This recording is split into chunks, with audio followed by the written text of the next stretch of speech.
എല്ലാം തുടങ്ങി.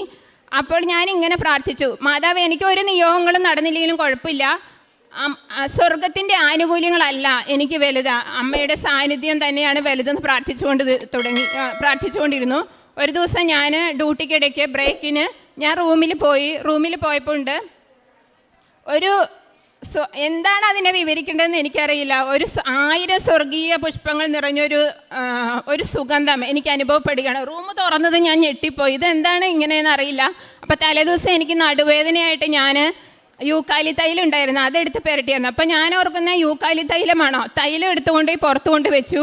അതുപോലെ എല്ലാ സ്പ്രേയുടെ കുപ്പികളൊക്കെ തുറന്നു നോക്കി, ഒരു സ്പ്രേയുടെ കുപ്പിയല്ല, ഭയങ്കര. അത് ഇന്ന് ഞാൻ ആ സുഗന്ധം എന്താണെന്ന് എനിക്ക് പറയാൻ പറ്റില്ല. അത്രയും സ്വർഗീയ പുഷ്പങ്ങൾ നിറഞ്ഞ സുഗന്ധത്തോടു കൂടി എല്ലാ ദിവസവും പച്ചത്തിരി കത്തിക്കുമ്പോൾ മാതാവിൻ്റെ സുഗന്ധം എനിക്ക് മാത്രമല്ല, ഞാൻ എല്ലാവരെയും വിളിച്ച് എൻ്റെ ഹോസ്റ്റലിലെ സ്റ്റാഫിനെയൊക്കെ വിളിച്ച് കാണിക്കും, അവർക്കൊക്കെ അനുഭവപ്പെടാൻ തുടങ്ങി. ഒരു സ്വർഗീയ സുഗന്ധത്തോടു കൂടി മാതാവ് എൻ്റെ അടുത്ത് വന്നു.